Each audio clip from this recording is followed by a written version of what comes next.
but I would be extremely remiss if I didn't ask you about DOGE. So Sure. we've talked about dismantling bureaucracy, and I must have watched, I don't know, 1,000 videos at this point on X of Clinton, Gore, and Obama saying the Yeah. exact same thing that you have said, or Elon has said, or Trump has said, and yet somehow it has been interpreted by the left as this authoritarian regime to take away all governing bodies and enforce ultimate control. How that hypocrisy has occurred, I don't know. I'm wondering, what was your initial goal with DOGE? Why did you step away from DOGE? Sure. Are you glad you did now that you have seen Elon Musk up on a cross? I mean, look, it's predictable that if you're going after the bureaucracy and you're going hard, the bureaucracy is going to come back at you. The reality is, you're right. This should be bipartisan, and it is bipartisan. Most Americans are opposed to bureaucracy. I've traveled this country. I've traveled my state. I've met a lot of people who say we have too much red tape in the country. I haven't met a single person who says, I think we need a little bit more red tape in bureaucracy. Just give me a little bit more of that. I'm missing it. I haven't met like one out of 330 million people in the country. I don't think there is one. And so, I mean, this has been a near and dear issue, passion issue for my heart for a long time. I wrote about it in several of my books, including my most recent book. I ran for U.S. president effectively on the campaign of dismantling the overgrowth of the federal bureaucracy, which I think is really a wet blanket on economic growth and even on the American spirit in our country. Our nation was founded on the basic idea that the people who we elect to make the laws should be the ones who make the laws, not unelected bureaucrats. And so after I stepped aside from the presidential race, my top objective was to help Donald Trump get elected last year, which is where I spent most of my time. But when he and I had conversations about what I wanted to do to impact the country next, tackling that bureaucracy was such a natural place to focus. And so I ended up co-leading DOGE at the start to help get it off the ground. Enjoyed those first 2.5 months, and I'm incredibly proud of what DOGE is aiming to do for the country. It's a beautiful thing to behold.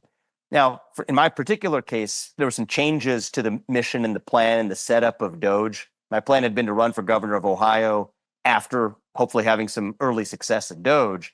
The reality was DOGE came to reside not outside the government, but within the federal government itself, which was a change to the original plan for some good reasons, but it was a change to the plan.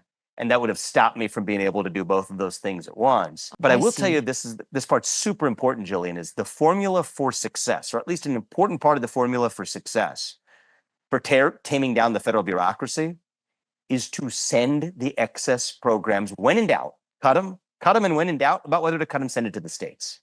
That's the formula for success. It's what our founding fathers envisioned. It's what our Constitution enshrines as the principle of federalism.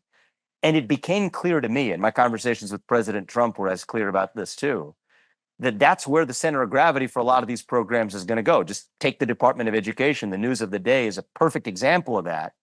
Kicking it out of Washington, D.C. is step one. But what happens from there? That's really where I saw an opportunity to drive change from the front. And, I'm a leader who likes to lead with my own vision of where we're headed. The governor's seat here is the best place for me to do that. And I have nothing but, not only wishing super well, but want to be even helpful informally, however I can, in making sure that federal project has been successful. But my job is going to fall on my shoulders now to make sure that the parts that fall to the states, that we actually have strong governors, where I hope to set a national standard for governors across this country of how we actually take and pick up the pieces of education and healthcare policy in a way that actually should be done the right way, rather than the way our federal government's been doing it for the last couple of decades. You bring up strong governors. I want to push back on you for just a second, because if I look at someone like Gavin Newsom, and this man, I think, is single-handedly responsible, with some help from Kamala and Joe Biden, of moving me from left to center right, I don't think that we can leave this guy without a little supervision. I really don't, which is part of the reason. And listen, somebody on the other side might say, that we don't want to supervision give is this. called the voters, by the way. Okay, well, but we they have a beautiful continue system to in vote American against their democracy. best interests. The friggin' state just burned down. It's unbelievable. I think things are eventually going to change in California. From time to time, they do. I mean, they elected Reagan, they elected Schwarzenegger. So I think it's interesting. Change happens not gradually, but in quantum leaps. And so I actually had a governor candidate in California, or maybe a guy who will be a governor candidate in California, who actually came to even my launch at the time I ran for governor here. We announced about 3-4 weeks ago. I had several governor candidates from other states just flying in. I gave them, said speak to our state about it. Why not? That's a good movement, right? I think it shows that we need leadership at the state level. Now, for my part, what I'm aiming to do is I want to set a standard, Got it. right? I want to set what I'll Yeah. call the Ohio standard that is open source. So everything I'm doing, I don't want to claim it as my idea. I want it to be open source. I would love it if every one of the other 49 governors across the country adopted and implemented that same vision in their state, from merit-based pay to getting cell phones out of the classroom to serving healthier food in the cafeterias or bringing back the presidential fitness test.